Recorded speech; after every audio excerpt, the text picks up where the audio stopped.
Magandang araw sa ating mga kababayan from Luzon, Visayas, and Mindanao at saan mang sulok ng mundo. Ang pag-usapan natin ay ang tungkol po sa naganap na pagtalakay ng House of Representatives, particularly ang Committee on Justice, sa 4 na impeachment complaint laban kay Sara Duterte. So sa kalagitnaan ng deliberation, kasi ito po yung first day ng 3 araw na itinakda ng Committee on Justice para talakayin ang impeachment complaint laban kay Sara Duterte. Para po sa kaalaman ng lahat, 4 ang naiahain na impeachment complaint.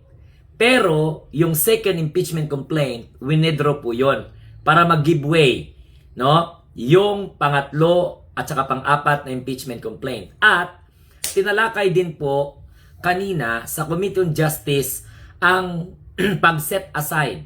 Ibig sabihin, hindi na po kasali ang first impeachment complaint na kung saan ay isinampa, no, ni Franz Castro.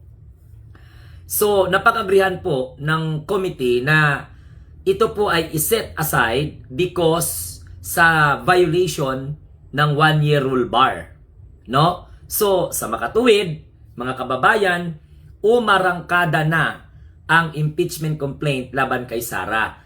Mayroon pong 2 impeachment complaint laban po sa kanya na kung saan ay napagdesisyonan ng Committee on Justice na sufficient in form. The House Committee on Justice declared na yung 3rd and 4th impeachment complaint laban kay Sara Duterte as sufficient in form. Meaning, the filing are complied with the required format at the same time structure under the House rule. So, hindi po dapat ma-violate yun. Yung 3rd impeachment complaint was filed by religious group, while the 4th impeachment complaint filed by lawyer na ang pangalan ay si Nathaniel Cabrera. So earlier sa Committee on Justice, nagkaroon po ng dismissal sa first impeachment complaint. Yan po yung gaya ng pinapaliwanag ko sa inyo kanina na kung saan na noted doon that the withdrawal of the second case against the Vice President Sara Duterte was a decision of what we call this, the complainant, in giveaway nga, di ba? So, ang mga mambabatas, sinisit aside yung first impeachment complaint at yung pangalawang impeachment complaint ay winidraw. Okay? So, ang mga mambabatas, bukas isiset yung 2 impeachment complaint, yung 3 and 4, okay, whether the 2 complaints are sufficient in substance. Abangan po natin yan. Na kung saan involved i-assessing the merits at the same time the allegation. Isa-isahin po ang mga accusation. Kung ano ang nangyari sa impeachment complaint laban kay Pangulong Bongbong Marcos, kung ano yung process, ganun din ang gagamitin. The lawmakers will deliberate at the same time, meaning magre-resume sila bukas, Tuesday po yan, March 3, alas 10 ng umaga, para i-determine po ang sufficient in substance ng impeachment complaint laban po kay Sara Duterte. Now ngayon, gusto ko lamang pong ipaalam sa inyo, i-remind, na yung mga allegation sa impeachment complaint laban kay Sara Duterte, kadami-dami. Baka po, unang-una, yung unexplained wealth, na kung saan increase in net worth in span of 10 years. So yun ang mga itinatanong, no? Isa po sa mga allegation laban po sa kanya.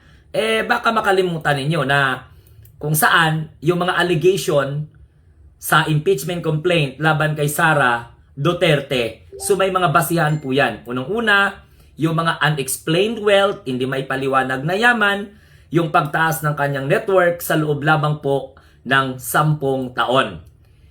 Pangalawa, siyempre yung bribery of DepEd officials at hindi naman po lingid sa ating kaalaman because we are able to witness that during the time na ipinatawag po ang kanyang opisina para i-explain yung mga puting sobre na ipinalabas po ni Miss Gloria Jumamil Mercado na kung saan itong si Sara Duterte ay namudmod ng mga bribe sa DepEd officials. At yan po ay isa sa mga dapat niyang pasinungalingan pag magkaroon na po ng impeachment trial.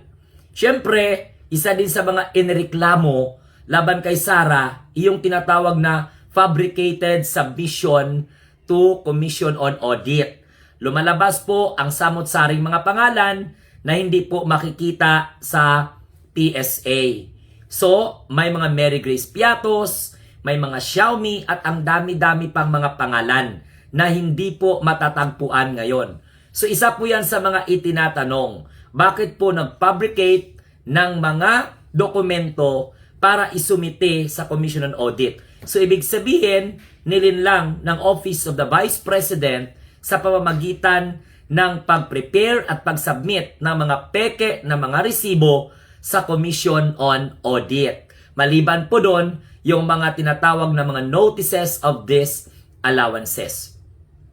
Isa po sa mga itinuturo din ng mga nagsampa ng impeachment complaint, nag-endorse ng impeachment complaint, ay yung kanyang hamon or banta laban po sa buhay ng ating mahal na Pangulong Bongbong Marcos, First Lady Liza Araneta Marcos, Martin Romualdez during the time na siya po ay isang Speaker of the House. Kaya nga ipinunto po kanina yan ni Laila de Lima.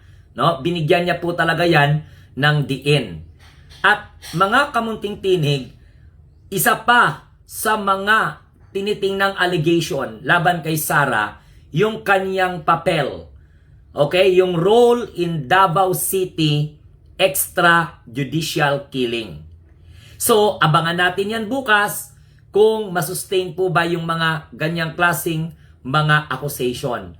At isa pa sa mga matindi, yung misuse of confidential funds na nagkakahalaga po ng 612.5 million pesos.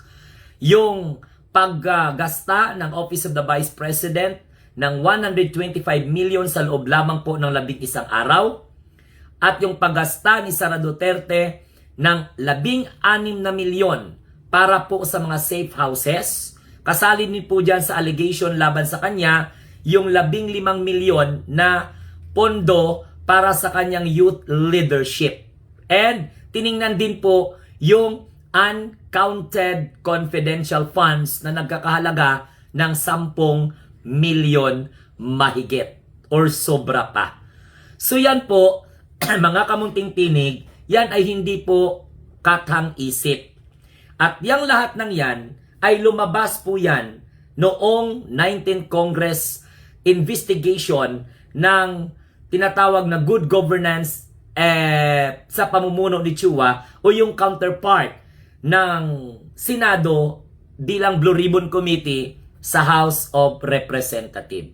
So yun po yung mga accusation, yun po yung mga allegation, kaya nabuo itong konsepto ng pagsampa sa kanya ng impeachment complaint na kung saan nagkaroon ng technical noong 19th Congress, isa yun po sa mga tinitingnan ng bagong Kongreso o ng 20th Congress bakit binusisi nila ang first impeachment complaint.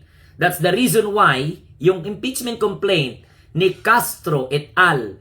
Ay isinis aside ng Committee on Justice, House of Representatives because despite of what we call this objection.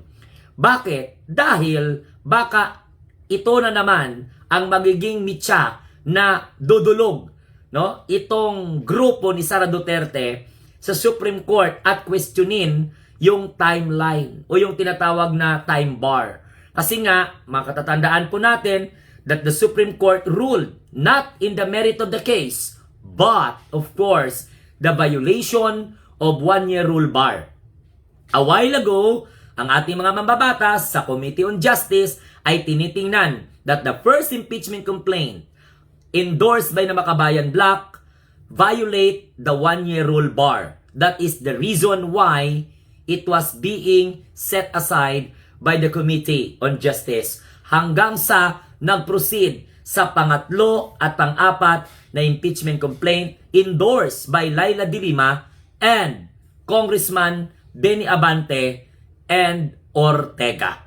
So yun lamang po mga kamunting tinig, umpisa na po ng pag-aarangkada ng impeachment complaint laban kay Sara. So ngayong araw, Lunes, March 2, 2026, na-determine po that sufficient inform ang dalawang impeachment complaint laban po kay Sara. Abangan po natin bukas, March 3, 2026, ang pag-deliberate and determine whether the impeachment complaint 3 and 4 against Sara Duterte sufficient in substance. And after that, if mag-agree ang miyembro ng House of Representatives Committee on Justice na may sufficient in substance, that will be now the time that it was being presented to the plenary for voting, hoping na makakuha ng 1/3 na boto before it was being transmitted to the Senate para ma-apply ang forthwith proceed